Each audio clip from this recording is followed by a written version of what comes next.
धनी उठ आता पटदिशी.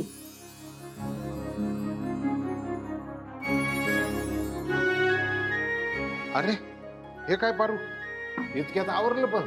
अगं जरा येळ पडायचं. वा, मला बरं वाटतंय आता. अगं आणि हे बघ, माझे हात बी दुखत नाही.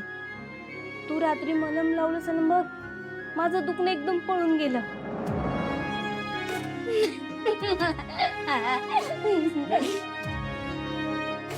अय, एवढं काय हसायला झालं तुम्हाला?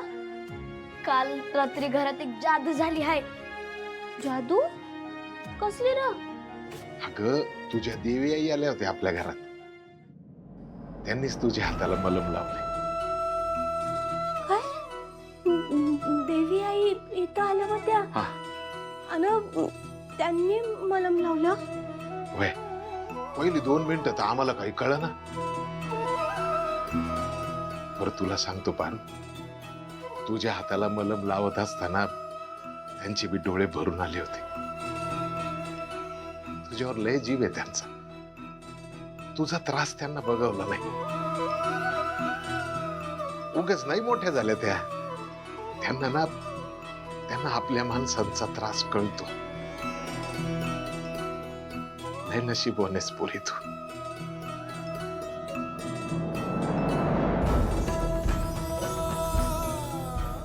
बा, मी आलेच. ए आवर चल पडदेशी, मी बादली ठेवून आलो. देवी, देवी आई. झालं पारू, मॉर्निंग ना कधी पण गुड असली पाहिजे. तू बॅड मॉर्निंग करून टाकलीस. सकाळ सकाळ सासू मामचा मूड स्पॉइल केलास ना. हे बघ पारू, त्यांच्या मागे खूप व्याप असतात, खूप कामं असतात त्यांना. तुझ्यासारख्या रिकाम्या नसतात अगं त्या. हे असं नको करत जाऊस प्लीज. आणि पारू, अजून काय उभी आहेस ग इथे? तू उशिरा आलीस त्यामुळे आज सावित्रीला चहा बनवावा लागला, कळतंय ना?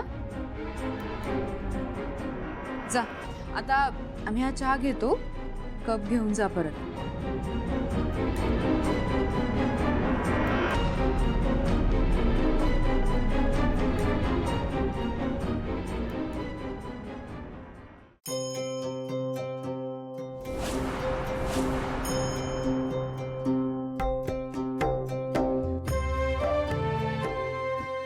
पारू, आपल्या घरी आलेल्या सवाष्णीला हळद कुंकू लावायचं असतं.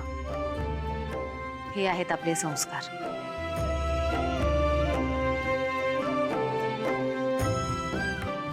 एखादी लग्न झालेली संस्कारी स्त्री तिच्या दारातून कुठल्याच सवाष्णीला विनमुख पाठवत नाही.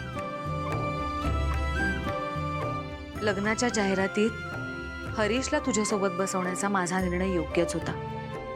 त्या दिवसापासून तुझ्यात बदल दिसतोय. तू समंजस झालीयस. थोड्याच दिवसात तुझं आणि हरीशचं लग्न होईल. तुमचा संसार सुखाचा होईल.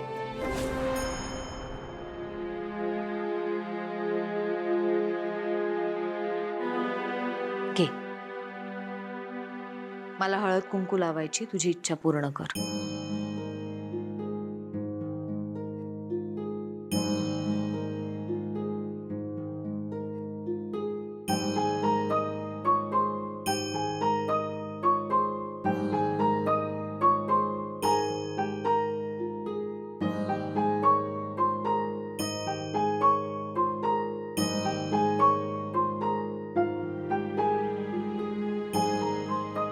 पाया पडते.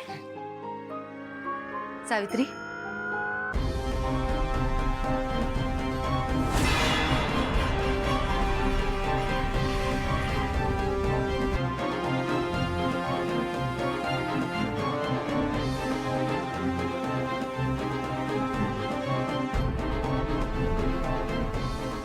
पारू हळद सांडली.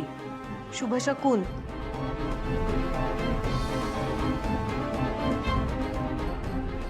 तुझ्या फक्त लग्नाबद्दल बोललं तर तुला हळद लागली. याचाच अर्थ हरीशचा आणि तुझा संसार खूप सुखाचा होणार.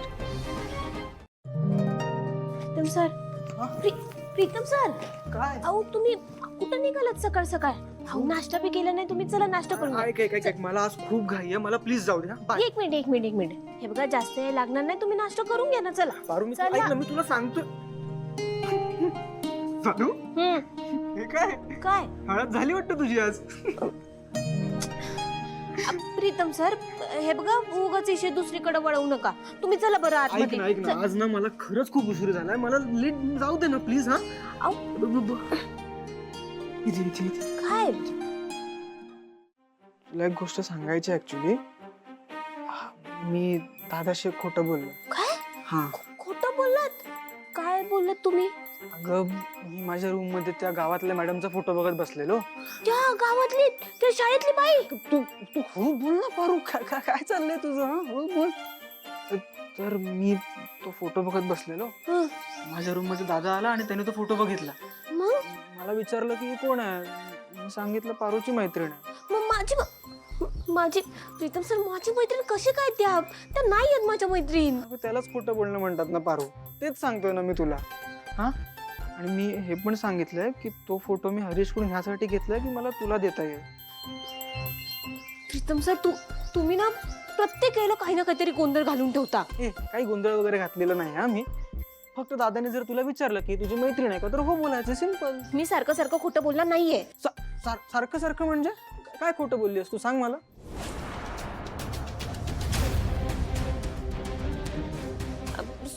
सोडा. तुम्ही उगाच कशामध्ये अडकू नका. मी तुम्हाला बजावते. हा पारू, मी नाही अडकणार आहे कशात. Okay, chill.